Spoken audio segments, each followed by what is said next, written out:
Ao longo de 4 semanas, nós vivenciamos esse tempo que a igreja chama de tempo do Advento.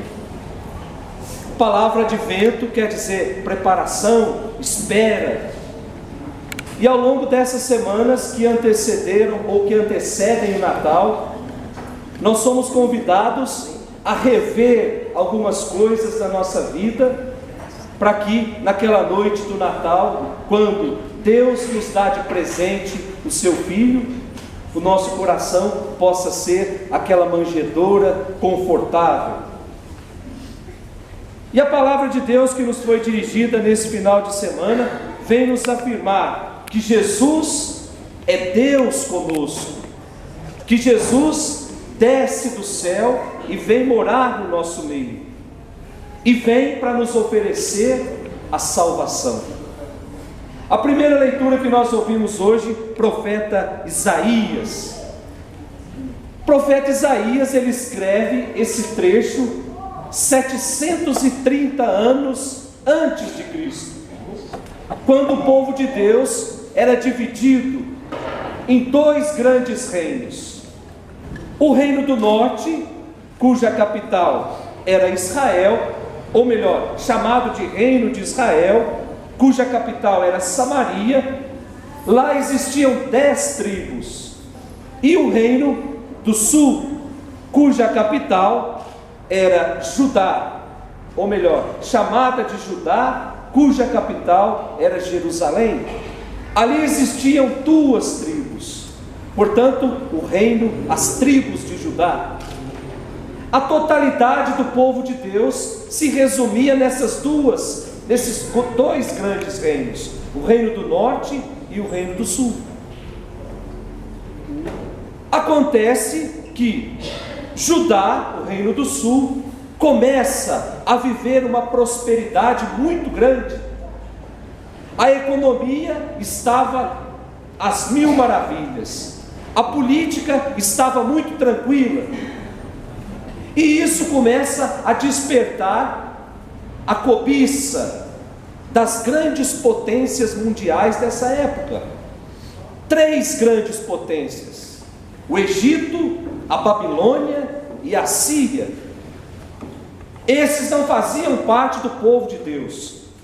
O povo de Deus estava concentrado, como eu disse no início, no reino do norte, as 10 tribos, e no reino do sul, as 2 tribos. Então os assírios começam a organizar uma campanha militar com o intuito de dominar o reino de Judá, de dominar as 2 tribos. Com isso, o rei de Judá começa a se fortalecer, começa a fazer algumas alianças para defender o seu território. E ele vai procurar o reino do norte para dizer: vamos nos unir para se fortalecer contra os invasores. E o reino do norte, não se sabe porquê, não se achou ainda na Sagrada Escritura uma explicação para isso, se recusa a fazer aliança com o reino do sul. Então eles vão fazer aliança com os assírios, que eram aqueles que queriam dominar o seu território.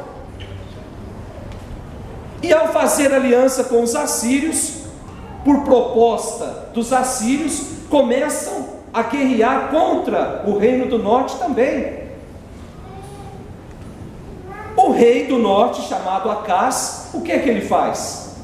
Ao invés de ficar quietinho, ele vai na calada da noite procurar os assírios para fortalecer também e para junto invadir o reino do sul.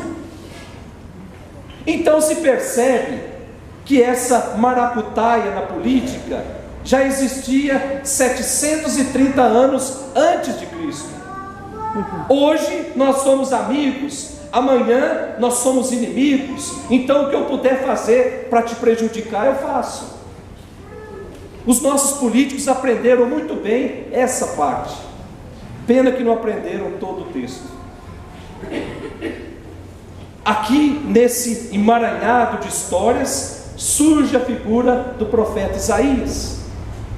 E o profeta Isaías vem dizer o seguinte: aliança nós devemos fazer sim, mas com Deus. É em Deus que nós encontramos segurança, é em Deus que nós encontramos força. A nossa esperança precisa ser colocada em Deus, não na força de um exército, porque tudo isso passa. E ele vai dizer isso ao rei, e o rei não quer saber de escutar. E ele insiste, dizendo: pede um sinal para Deus então, para você ver se eu estou falando ou não a verdade. E lá no versículo 12 da nossa primeira leitura, nós podemos ver Acaz dizendo o seguinte: Acaz respondeu: não pedirei, nem tentarei o Senhor. Eu fico imaginando, gente, que o profeta Isaías deva ter ficado muito bravo com o rei Acaz. É por isso que ele toma a palavra de novo e diz: você não quer pedir um sinal? Então Deus mesmo vai dar um sinal. Versículo 14. E que sinal é esse? As últimas linhas da nossa primeira leitura.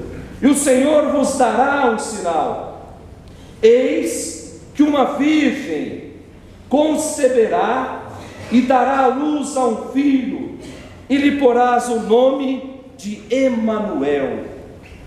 Emanuel, uma palavra grega, Emano, conosco, e El, Deus. Portanto, essa virgem nos dará Deus, fará Deus ficar conosco. Emanuel quer dizer Deus conosco.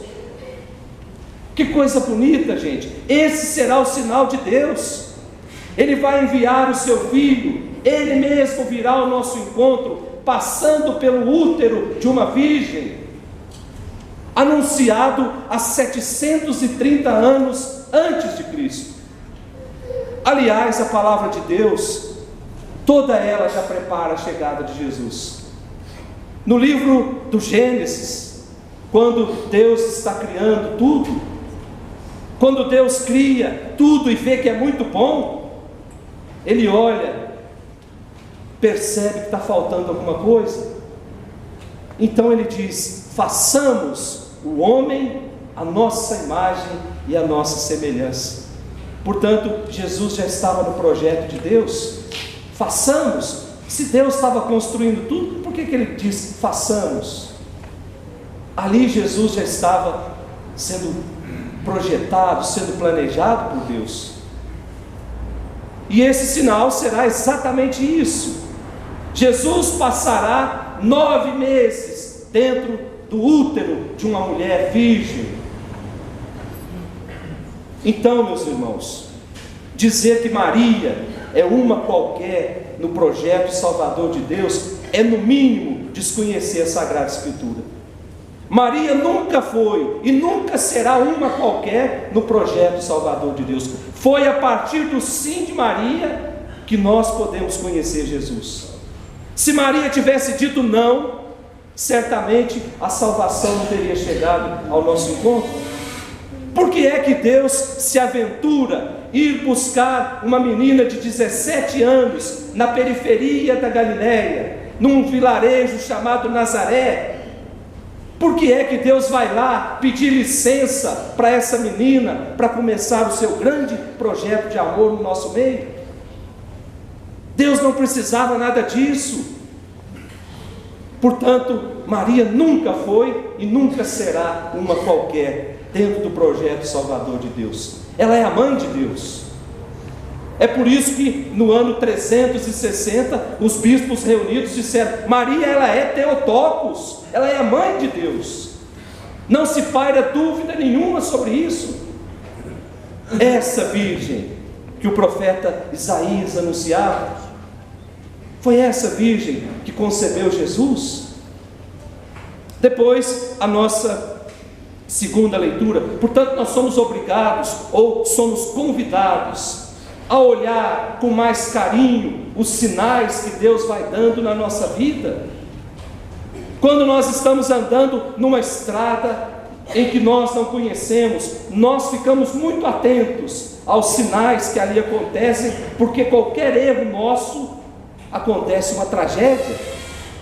E as estatísticas dizem que o maior número de acidentes acontece por imprudência. Portanto, se numa estrada perigosa nós somos convidados a ficarmos atentos aos sinais, por que é que nós não ficamos atentos também aos sinais de Deus na nossa vida, diante desse mundo tão perigoso?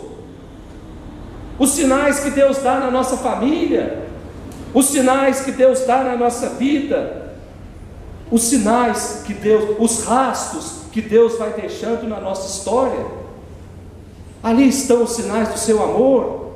Muitas vezes coisas simples, mas é a tentativa de Deus em fazer com que nós compreendamos o seu grande mistério.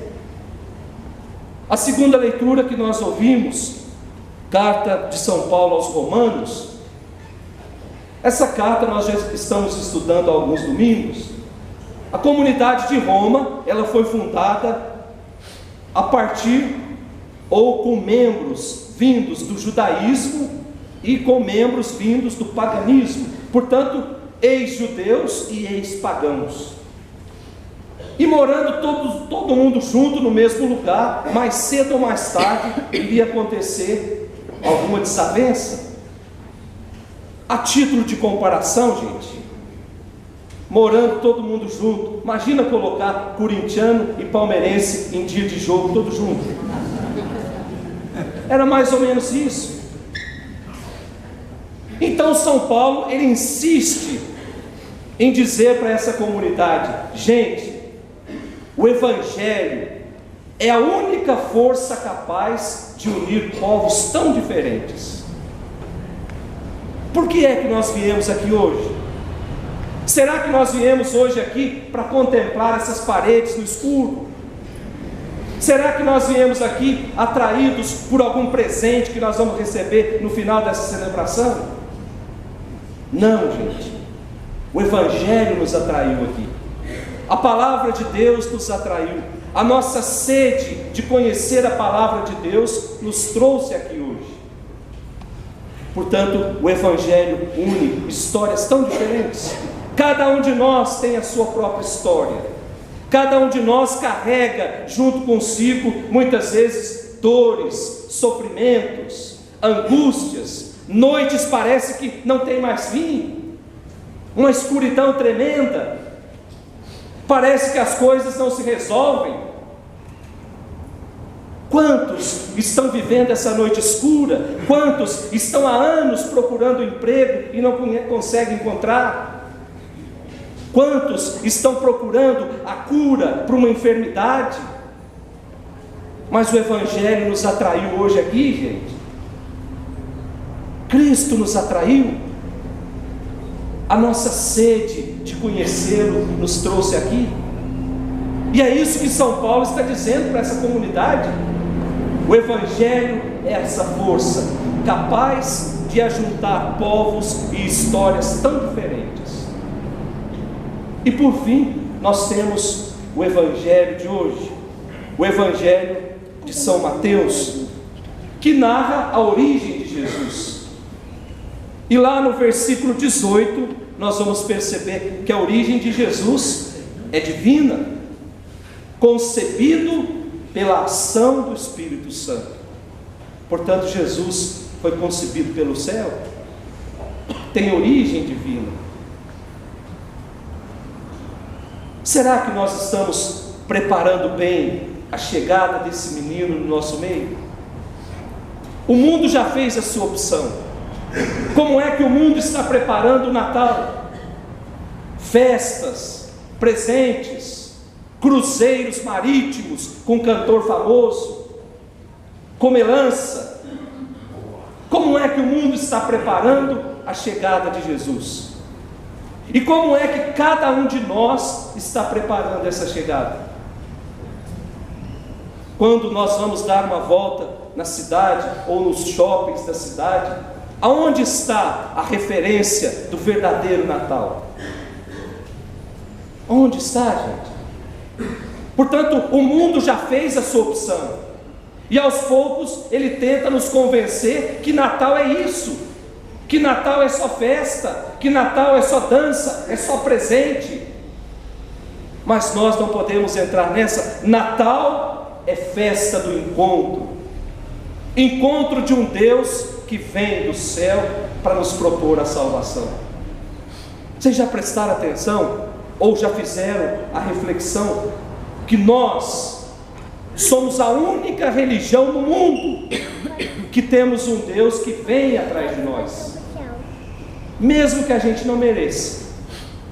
As outras religiões nos apresentam Deus e o povo correndo atrás de Deus.